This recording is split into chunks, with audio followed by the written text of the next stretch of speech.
meditar um pouquinho aqui na palavra de Deus. Nós estamos falando aqui de ajudarmos uns aos outros. Ah, sim, pastor José Luiz, não me deixe esquecer, ele é bom. Quantos jovens tem aqui? Isso. O retiro Acampa Jovem que vai estar acontecendo no período do feriado de carnaval, enquanto o mundo se delicia no pecado, nós recolhemos a juventude para se derramar na presença de Deus. É um momento ímpar na vida da juventude, um momento ímpar na vida dessa igreja, onde Deus tem feito obras tremendas na vida desses jovens. E hoje, irmãos, é o último dia de inscrição para o Acampa Jovem. Você procura o pastor Zé Luiz, Jaqueline, Fernando também está por aí, se você não conseguir falar com eles. Mas se você tem um desejo, Rangel também, estou vendo o Rangel ali, não vá embora sem pedir informações, saber o que é necessário, quanto custa, o que é preciso fazer. Converse com ele, mas não saia daqui hoje se você tem esse desejo. Ah, mas eu não tenho mais filho pequeno. Abençoa o filho de alguém que talvez esteja precisando. Amém? Amém? Vamos lá.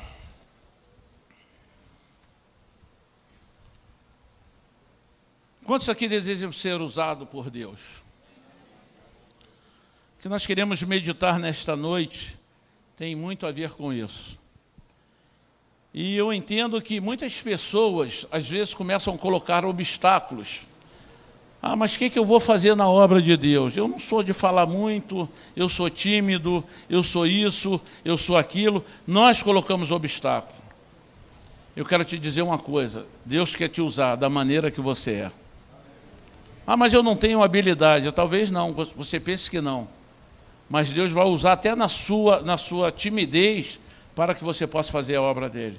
Mas nós precisamos disponibilizar-nos para que o Senhor possa operar em nós e através de nós. Amém?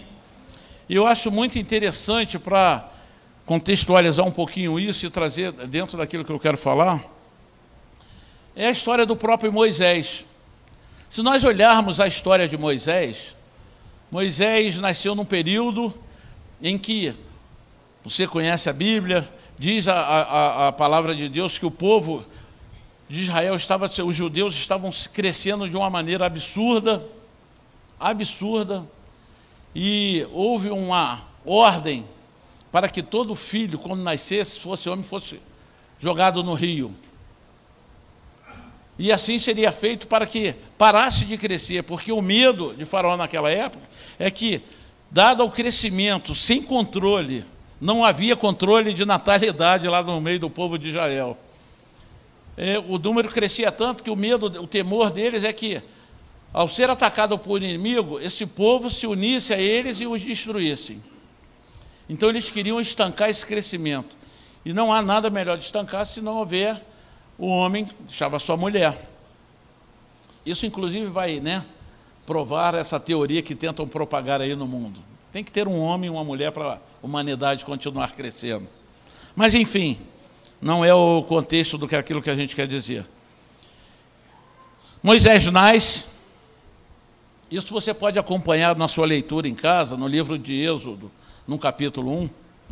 Moisés nasce. Após 3 meses do seu nascimento, vendo que não tinha mais como segurá-lo, ele é colocado num cesto de vime, colocado num rio. E naquele momento, na cabeça de um pai e de uma mãe, pode até pensar que chegou o fim. Agora eu coloco aqui, não sei onde ele vai parar, e de repente nunca mais vou ver meu filho. Mas Deus sempre tem um propósito. Aqueles que temem ao Senhor, saiba disso, Deus tem sempre um propósito para a tua vida. Aquilo que poderia ser decretado o fim da vida de Moisés, era só o começo de uma preparação para que o Deus iria fazer lá na frente.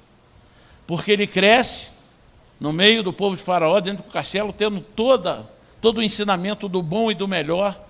Ele aprendeu a ser um bom soldado, ele aprendeu a lutar, ele aprendeu tudo aquilo que o povo de Faraó, com toda aquela exuberância, com toda aquela maneira bastarda de viver que eles tinham, ele recebeu. Mas existia uma coisa dentro dele que talvez nem ele soubesse. O sangue que corria nele era o sangue de um judeu.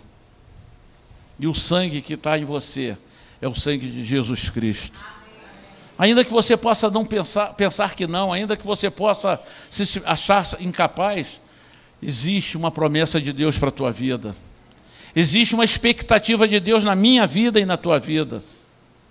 Porque Moisés, ao ver um daqueles soldados batendo num israelense, num judeu, ele vai lá e mata aquele homem. Se faz necessário ele fugir, foge. Todo mundo conhece a história. Fica 40 anos no deserto. Depois é chamado. E quando é chamado por Deus, através daquele anjo que aparece dizendo para ele, e a sarça ardente ali, quando chama, ele vai, quando chega lá que tem que ir até Faraó, ele já começa a botar obstáculo, mas eu sou de pesado falar. Ele, Moisés, via impossibilidades nele, mas Deus tinha uma obra para fazer através da vida dele. E não era o que Moisés achava, mas era o que Deus queria fazer. Não é o que eu acho, não é o que você acha que você pode fazer, é o que Deus quer fazer através da tua vida. Nós estamos vivendo um momento na igreja em que nós temos sido incentivados a adquirir conhecimento. Porque muitos falam assim, mas eu conheço pouco da palavra. Você tem uma oportunidade de ouro de conhecer a palavra aqui na igreja. A igreja mexeu na sua estrutura de funcionamento aos domingos para te dar a oportunidade de conhecer mais da palavra. Era difícil para muitos chegar aqui cedo, mudou o horário do curso de vida cristã para após o culto da manhã e antes do culto da noite, para que haja disponibilidade para você, se não pode de manhã à noite, mas que se tenha duas opções, e tem no meio de semana, não é isso? Também tem na terça-feira. Então não é por falta de oportunidades, as oportunidades elas têm sido dadas.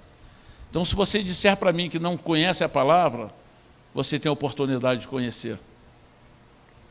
E Moisés fez isso, achando que não sabia falar, que Deus fala, eu quero fazer a obra. Se você não fala, eu coloco alguém do seu lado que vai falar por você. Mas é com você que eu estou contando. É através de você que eu quero fazer a obra.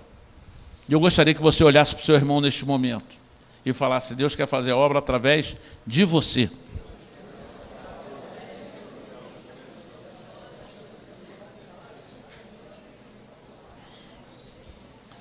Eu acho que a pergunta que caberia neste momento para cada um de nós poderíamos parar e pensar assim, mas por que Deus insiste em nos usar? Senhor, é o pastor Renato ali que tem um cavanhaquezinho. Pastor, eu não sei falar. Ali, ó, chama o pessoal do MUS ali que eles vão interpretar para você, vão... Sabe, não há, por que eu, pastor, por que eu? É porque Deus quer você. É porque Deus quer você, Ele insiste. E eu vou falar um negócio para você. Você é fraco. Eu sou fraco. Mas ainda assim, Deus quer nos usar. Porque não é pela nossa força, é através do poder dEle, que vem sobre nós, é que nós podemos avançar. Eu vou te dar alguns motivos porque Deus insiste em nos usar. Porque Deus permanece com esse propósito dEle. E eu vou te falar um negócio que pode até assustar alguns. Deus, às vezes, Ele força. Ah, pastor, que é isso? Força. Você conhece a história de Jonas? Deus queria que Jonas fosse até Nínive. E Jonas começou a colocar alguns obstáculos. Eu ir para lá, Nínive fica para lá, eu vou sair para cá de fininho. Vai para Tarsis, vai. Meu irmão, se Deus está te mandando ir para Nínive, vai para Nínive. Não fuja daquilo que Deus está te mandando fazer. E eu sei que nesta noite Deus vai falar com algumas pessoas aqui nessa noite. Porque talvez você esteja se escondendo. Talvez você esteja sentado aí no banco já há algum tempo e Deus já falou contigo. Sai desse lugar, vai para onde eu quero te enviar. E você tem ficado quieto, fingindo que não está ouvindo. Você já viu criança quando você vai dar bronca e está falando, a criança fica fazendo aquela carinha de sonso? Isso ninguém precisa ensinar para uma criança. Pequenininho você já começa a falar e ele desvia o olhar como se não fosse com ele. Deus quer falar contigo. Deus quer falar contigo. Se Deus julgar necessário que é você mesmo que vai fazer, Ele vai usar você, haja o que houver, faça você o que fizer. Você pode estar lá na frente, ele vai lá, cerca e faz você voltar. Jonas foi lançado na boca de um peixe grande. E quando o peixe o vomitou, aonde que ele estava? Para onde foi jogado? Pertinho para onde Deus chamou. E ele podia ter evitado todo aquele sofrimento. Às vezes passamos sofrimento na nossa vida porque não estamos sensíveis a ouvir a voz de Deus. Pastor Rogério, na quarta-feira, estava pregando aqui, falando de o pão. Qual foi o tema da sua mensagem, pastor? Pão nosso de cada dia.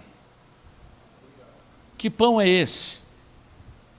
Não é aquele quentinho que você vai comprar na padaria, não. Porque aquele ali só faz a gente engordar. Aquele só faz a gente engordar. Eu estou falando do pão que desce dos céus. Daquele pão que é o verdadeiro alimento. O pão da vida. Não resista àquilo que Deus quer fazer através de você. Ah, mas eu vou morar lá no sertão. Vou lá para o Nordeste. Vai. Lá é seco. Lá tem escassez. E Deus vai te usar lá com toda escassez. Aqui você ainda consegue um certo conforto. E talvez Deus esteja querendo te usar aqui. Aí você vai se esconder lá longe. Deus vai atrás de você. Vai. E vai botar o dedinho assim em você e vai te direcionar. Quando você vê, você está fazendo de uma maneira muito mais trabalhosa. Talvez vai passar por sofrimentos como Jonas passou, que não havia necessidade de passar. Mas é com você que Ele quer contar. Essa passagem do livro de Êxodo, no capítulo 3, apenas um versículo.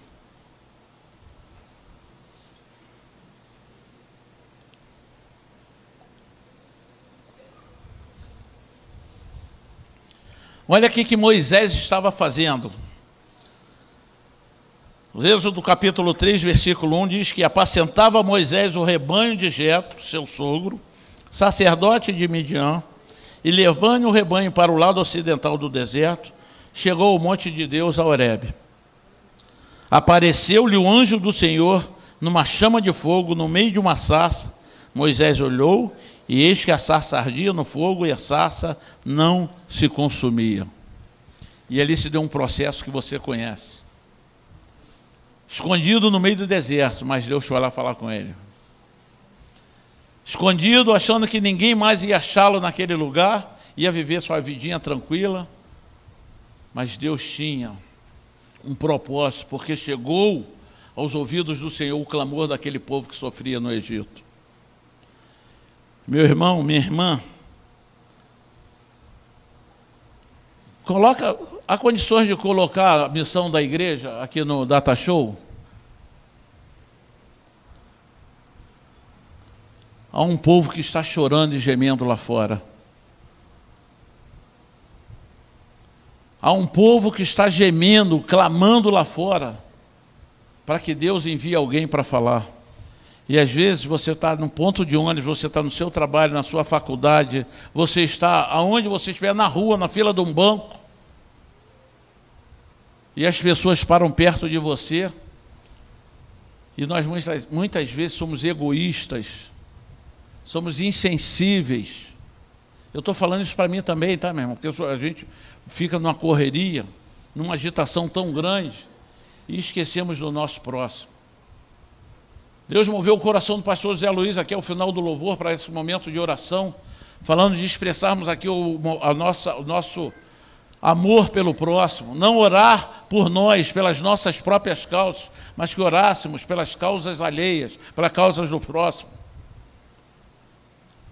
Qual foi a última vez que você parou e falou assim: hoje eu não vou orar por mim, eu hoje vou orar pelo meu vizinho aqui, pela minha mãe, pelo meu pai? Oramos sim, oramos pelos nossos pais. A minha mãe, por exemplo, não é convertida ainda, tem irmãos que ainda também não são. Mas qual é o dia que a gente para e esquece dos nossos problemas e se dedica, ou dedica tempo a orar e interceder pelos outros? Deus é soberano, e a soberania dele está sobre a minha vida e sobre a tua vida. Então, se ele te escolheu, meu irmão, não resista, evite sofrimento, não resista, Seja sensível à voz de Deus. Deus tem uma missão para mim e para você. Mesmo com os meus problemas, e eu te digo, não são poucos. Quantos aqui têm problemas e dificuldades? Louvado seja Deus pela mão daqueles que não ergueram a sua, pela vida daqueles que não ergueram a sua mão, viu?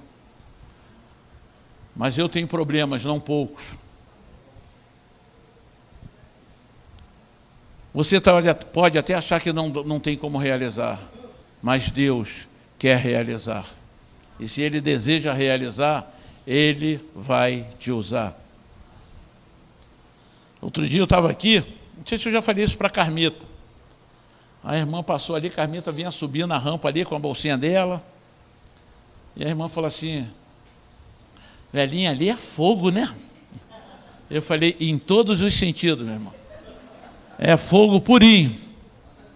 Ela falou, não, qual a idade dela? Eu falei, não sei não, mas eu acho que já passou dos 80, minha irmã. 82, louvado seja Deus pela sua vida. Porque com 82 não recua 1 centímetro daquilo que Deus propôs para que ela fizesse. E essa era a conversa com a irmãzinha ali. Ela falou assim, com toda essa idade, eu falei, eu sei que já passou dos 80, não sei quantos. Ela falou assim, mas não parece. Tamanho é o desejo dela de estar envolvida na obra de Deus. Tamanho é o desejo dela de estar fazendo a obra de Deus. E eu quero ter esse vigor quando tiver meus 82 anos. O pessoal já diz que eu sou meio acelerado, mas ainda falta uma estradinha para me chegar até lá, Carmita. Quantas pessoas você conhece e essas pessoas não conhecem a Jesus? Você já parou um dia para colocar no papel com as pessoas que você se relaciona durante o dia, durante a semana, que não conhecem a Jesus? Quem trabalha fora vai fazer um listão, né?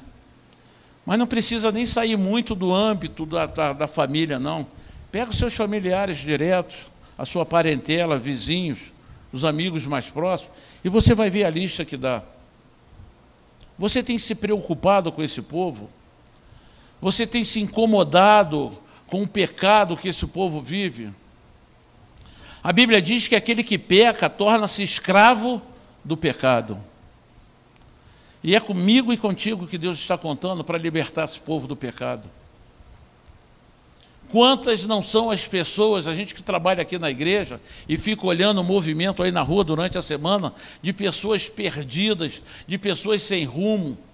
Ontem, a Adalberto estava até brincando, um casal aqui, 9 horas, 8h30 da manhã, embriagados, drogados aqui em frente aqui ao self-service aqui, ao lado, 8h30 da manhã. Você via que era um misto de droga e bebida, não tinham mais do que 23, 24 anos. E nós não podíamos ver essas coisas e falar, isso é normal nos dias de hoje. Não pode ser normal para nós não, irmãos. Isso tem que arder no teu coração, isso tem que doer no teu coração. Deus não criou a humanidade para viver dessa condição. Deus não criou o homem e a mulher para viver num estado de miséria. Deus não criou o homem e a mulher para viver pecando. Pecaram sim, e o pecado nos afasta da presença de Deus. Mas Deus tem um plano de restauração. Entregou o seu Filho. Se eu perguntar aqui para recitar João 3,16, todo mundo vai falar, vamos lá? Porque Deus...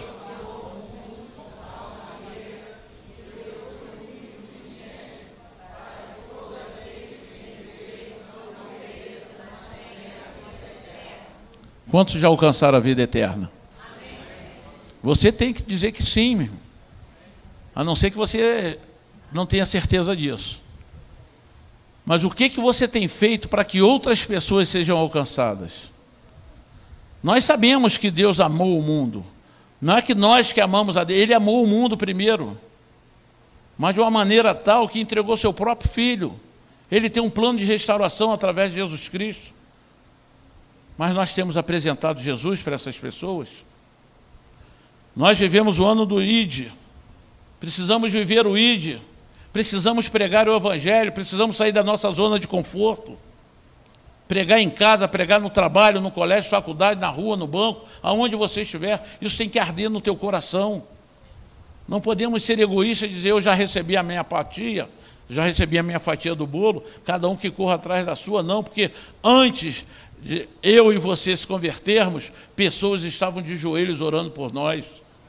Alguém foi movido por Deus para chegar e nos apresentar Jesus. Talvez alguns aqui tenham nascido em berço evangélico. Eu não nasci. Quantos aqui não nasceram em berço evangélico? Que não nasceram? A maioria absoluta. E nós estávamos no pecado, mas alguém se incomodou com isso. Uma ou algumas pessoas se incomodaram para dobrar o seu joelho, para clamar a Deus pela minha vida, pela tua vida, para pedir transformação, salvação. E Deus ouviu. Pessoas foram movidas para chegar até você, te abordar e falar que independente daquilo que você estivesse fazendo, independente daquilo que você estivesse praticando, que Deus perdoa, Deus salva, Deus cura, Deus transforma. E Ele transformou a minha vida, transformou a sua vida e quer continuar transformando vidas lá fora. Mas eu e você precisamos nos disponibilizar para fazer a obra dEle. Por que Deus talvez insiste em nos usar?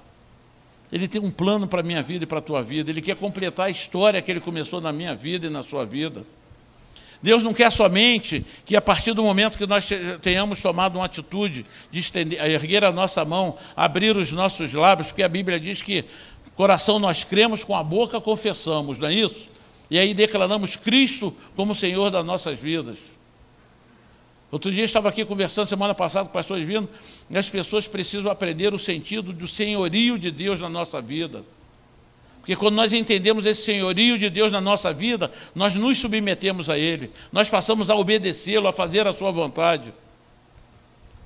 E isso é muito sério, quando você, agora tu és Senhor, eu te reconheço como Senhor da minha vida. Se Ele é Senhor da sua vida, submeta-se a Ele, obedeça a Ele. Faça aquilo que Ele deseja que você faça. Leve a palavra de salvação àqueles que necessitam. Deus precisa de mim e de você. Deus precisa de mim e de você. Quem era você antes da sua conversão? Quem você é hoje? Eu tenho vivido uma transformação diária na minha vida. Eu sei que Deus ainda tem muita obra para fazer na minha vida, mas Ele também tem para fazer na sua. A Bíblia tem um versículo que diz, maldito o homem que confia em outro homem. Mas não está falando de eu confiar em qualquer outro homem aí por fora, não. É maldito o homem que deposita a sua confiança nele mesmo, no próprio homem. Você precisa entender que você sem Deus não é absolutamente nada. Mesmo que você saia daqui, e se você desejar pregar o Evangelho, submeta-se primeiro ao senhorio do Senhor. Abra sua Bíblia no livro de Efésios 2, capítulo 2.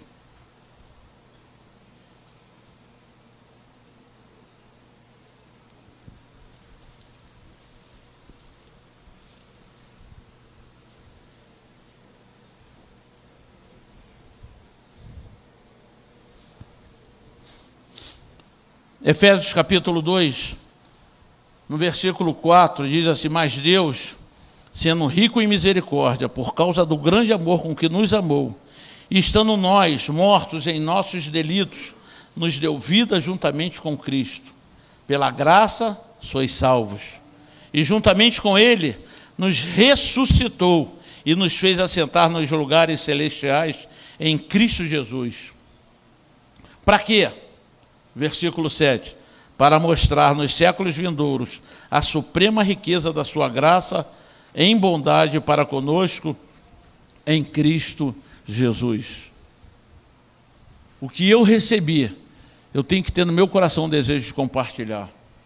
O que Deus me deu, eu tenho que fazer arder no meu coração o desejo para que outros recebam. Não é só reter. Nós precisamos deixar Deus completar a sua história e a sua obra que Ele tem para fazer através de mim e de você. Porque a obra que Ele tem para fazer na minha vida, eu tenho certeza que Ele ainda não completou. Mas não é só o que Ele tem para fazer em mim, mas fazer também e principalmente através de mim. Porque uma vez transformado, uma vez alcançando aquilo que Deus deseja fazer, em mim, eu vou poder fazer com outros. Muita gente quer pregar o Evangelho, mas não se prepara para isso. Muitos querem sair e abrir a sua boca, e Deus pode fazer a obra dessa forma? Pode. Mas diz a Bíblia também que nós não devemos fazer a obra de Deus relaxadamente. Se nós olharmos o retrato do mundo hoje, se você for ler noticiário, seja ele na televisão, num jornal, internet, aonde você procurar, o que se evidencia hoje nos noticiários? Violência. E suicídio, então, agora o feminicídio também virou moda. Casamentos sendo destruídos, corrupção, as falcatruas que o mundo prepara, o jeitinho que o mundo procura dar. E não se iluda você que isso não é só Brasil, é que nós estamos vivendo problema Brasil, mas não é só no Brasil. Guerras, catástrofes, não podemos deixar acontecer na nossa vida de ver uma tragédia daquela como aconteceu em Brumadinho e achar que aquilo ali, porque lá tem muita represa daquela. Não, isso não pode ser normal. Vidas que foram ceifadas ali, lares que foram destruídos. E nós, será que nós estamos preocupados de saber se aquelas pessoas foram alcançadas por Jesus antes da sua partida? Ou nós estamos preocupados somente em criticar? Criticamos o governo porque não fiscaliza, criticamos a Vale porque não fez a obra que deveria fazer, mas vamos fazer também uma autocrítica se nós estamos preocupados com as vidas que foram ceifadas e muitos sem conhecer a Jesus. Porque aquele que parte deste mundo tendo Jesus vai para a glória, vai para um lugar melhor. Nós brincamos aqui dizendo que quem morre com Cristo, na verdade ele é promovido. Mas e aquele que não tem?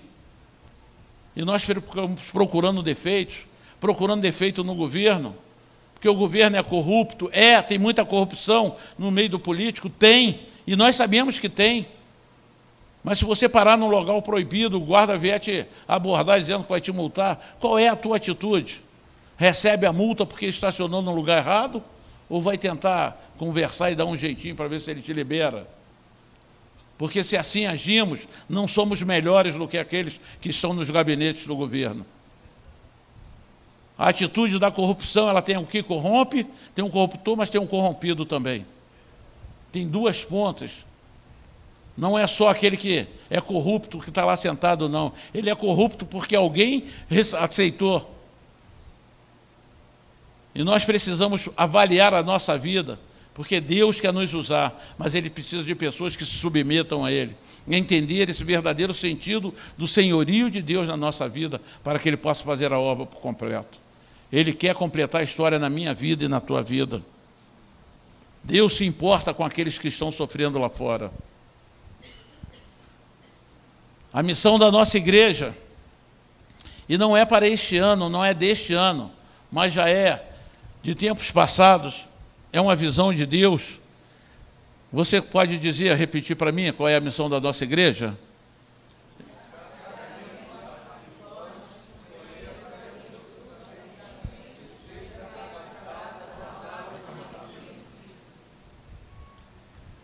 E você já foi ou está se preocupando em ser capacitado,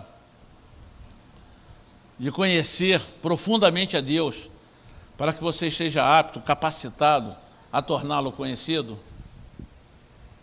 Nós precisamos ter tempo de leitura, nós precisamos ter tempo com Deus, porque senão nós vamos agir exatamente quando as pessoas agem lá fora. No momento de desespero, corre sem saber para que direção está correndo. Quando os problemas surgem, a primeira reta que acha sai correndo. Nós precisamos estar atentos para as coisas que estão acontecendo ao nosso redor. Hoje nós estávamos no portão lá de casa, a sogra da minha filha veio de Arraial, estava se preparando para voltar para lá, e quando parou lá na porta, lá, houve um roubo de um carro, deram até uns tiros lá no início da rua, que a rua lá é bem extensa, e de repente o carro passou cheio de quebra-mola a rua, mas não estava nem aí. E logo atrás veio uma viatura, passou também correndo, e tinha um vizinho nosso, o vizinho nosso ficou assim olhando, assim, ó, tipo, o que está acontecendo? O que foi? E eu falei assim, será se ele não está enxergando as coisas que estão acontecendo? Passou um carro aqui em disparada, uma viatura da polícia, já deram o tiro lá atrás, e ele está ali parado no portão ali, bem, né? Está tudo legal, aí, tudo bem. Sabia de nada, eu ainda falei com ele, ele falou, estão apostando corrida? Falei, Jesus, porque eu estou dando esse exemplo, pode parecer até meio cômico, mas é o que acontece muitas vezes com a nossa vida espiritual. As pessoas estão do nosso lado, estendendo a mão, pedindo socorro, olhando para você, esperando uma palavra da sua parte, da parte de Deus através de você, e nós cerramos a nossa boca. Nós não falamos, nós não temos a sensibilidade de perceber que aquela pessoa, na verdade, está pedindo socorro. Precisamos ser despertados. Precisamos ser despertados.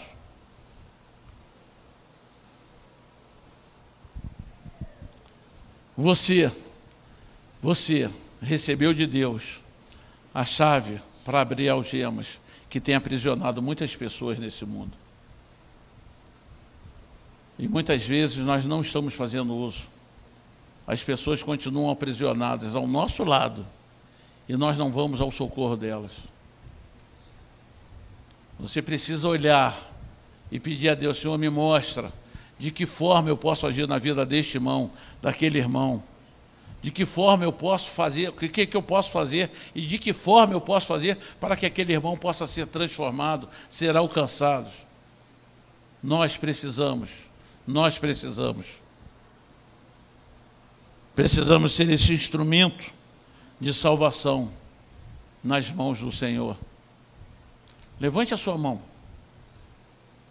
E se você sentir o desejo, fala, Senhor, repita comigo, se você sentir o desejo, Senhor, eis-me aqui, usa-me para fazer aquilo que o Senhor deseja para esta humanidade, através da minha vida.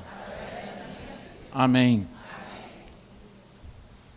Essa é uma oração que você tem que repetir todos os dias.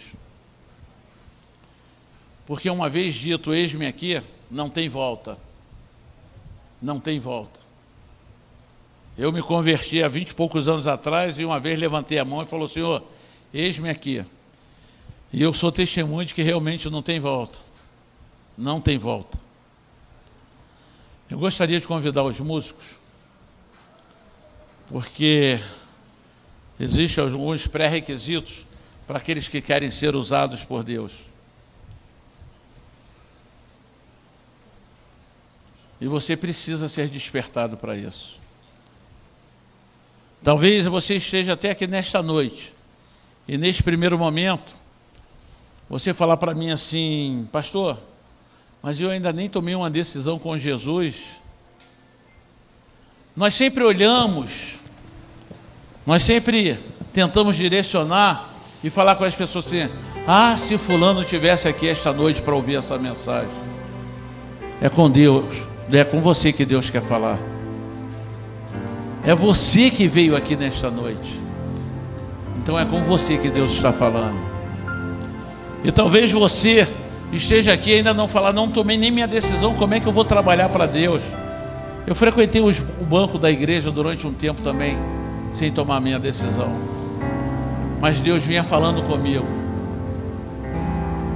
Então se você está aqui nesta noite e ainda não tomou essa decisão, não sabe nem de que forma poderia ser usado, e Deus te trouxe aqui nesta noite, Ele também está te chamando, primeiro para entregar a sua vida a Ele, para que depois Ele possa te usar na obra.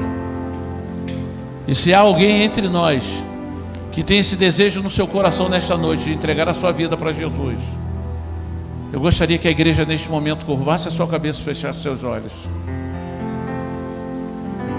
Se há alguém entre nós que simplesmente erga a sua mão e acene para que a gente possa estar orando por você. Você que entrou aqui nesta noite, talvez sem saber o que fazer, que direção tomar, talvez esteja cheio de problemas, e falou: eu vou entrar ali naquela igreja para ouvir uma palavra da parte de Deus. E aí eu estou falando de trabalho. Mas se você está aqui nesta noite, foi Deus quem te trouxe, porque Ele quer transformar a sua vida a partir de hoje e te preparar para ser um vaso de honra nas mãos dEle.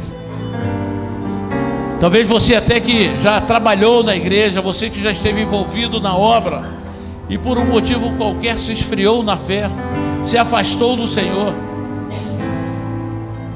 Mas você está aqui também nesta noite e deseja retornar aos caminhos do Senhor. Erga sua mão para orar por você. Nós queremos orar por você. Nós queremos que você retorne aos caminhos do Senhor, porque os braços do Pai continuam estendidos para a sua. Se você está aí querendo entregar a sua vida para Jesus ou retornar aos caminhos do Senhor, levante a sua mão bem alto para que a gente possa ver e orar por você. Há alguém entre nós? São todos da casa? Glória a Deus. Eu vou pedir você para ficar de pé.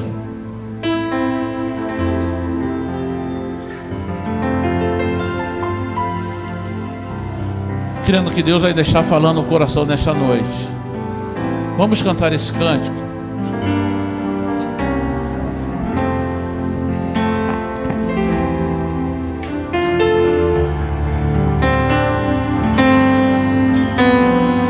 Sonda-me, Senhor, e me conheces, quebranta o meu coração, transforma-me conforme a tua palavra, e enche-me até que me se ache só a ti. Então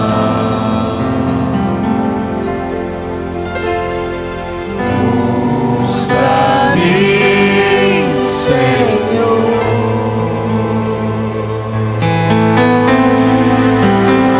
usa-me como um farol que brilha à noite, como ponte sobre as águas, como amigo no deserto, e como flecha que acerta o alvo. Eu quero ser usado da maneira que te agrada, em qualquer hora e em qualquer lugar. Eis aqui a minha vida, usa-me, Senhor, usa-me, Senhor, e me conhece. Coloque a mão sobre o seu coração. Quebranta o meu coração, Porque Ele está te sondando nesta noite. transforma-me conforme Você precisa ser quebrantado, transformado. Transformado segundo a palavra de Deus. enche-me até Porque somente assim você conseguirá ser cheio. que só a ti. E aí Ele poderá atender o seu clamor. Usa-me, Peça a Ele.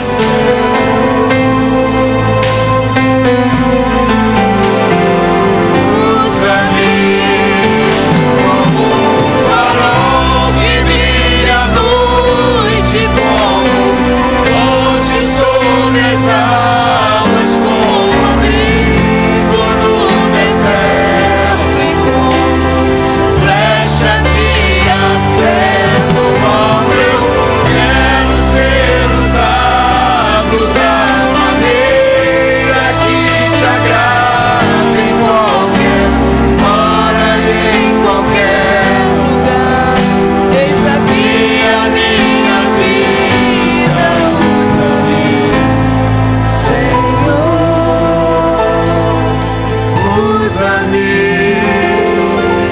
gostaria de, neste momento, enquanto os instrumentos tocam, cantar bem suavemente.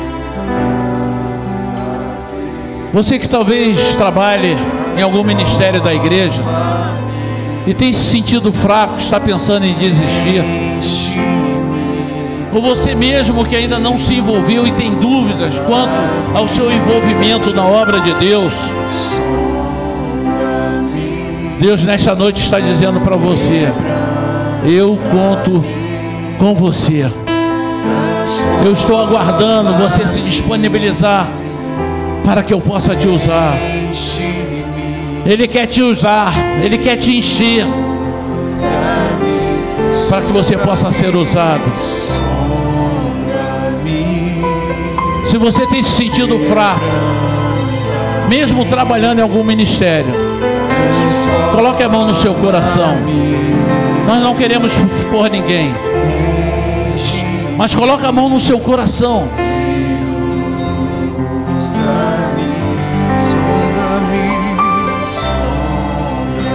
Peça a Ele: sonda-me, Senhor. Quebranta, Senhor. Transforma-me, enche-me. Vai em nome de Jesus Cristo. Aqui estão os teus filhos, ó Pai, com a sinceridade do seu coração, colocando a mão sobre ele, dizendo: Pai, eu preciso de um renovo de forças. Eu preciso de um renovo da força física, emocional e espiritual. Eu preciso de um renovo, um novo vigor, Pai, um novo entusiasmo para fazer a tua obra, porque enquanto eu me desanimo aqui dentro, muitos estão morrendo lá fora, porque enquanto eu paro aqui dentro, outros se aceleram lá fora para a morte. Então nessa noite, em nome de Jesus Cristo, que você seja visitado, que você seja renovado pelo Senhor, que o Senhor te encha, que o Senhor renove, que o Senhor te capacite muito além daquilo que você tem como expectativa, e Ele possa te usar como vaso de honra para a glória do seu nome, Pai. Em nome de Jesus Cristo. Em nome de Jesus Cristo. Em nome de Jesus Cristo. Muito obrigado, ó Deus. Obrigado por este momento que o Senhor nos proporcionou, de estarmos na tua casa compartilhando da tua palavra. Muito obrigado, ó Deus, pelo renovo que eu creio o Senhor traz sobre a tua igreja nesta noite, para os trabalhadores da tua casa, para aqueles com quem o Senhor está contando, para sair das quatro paredes, ir lá fora, buscar o perdido, o pecador, aquele que necessita de um encontro verdadeiro e real com o Senhor. Muito obrigado, ó Deus. Em nome de Jesus Cristo, nós te agradecemos e despedimos a tua igreja debaixo da tua paz, da tua graça e da tua bênção. Que o Senhor os guarde e os proteja ao retorno aos seus lares. Em nome de Jesus Cristo. Todo aquele que quer, diga amém. Deus te abençoe rica e abundantemente.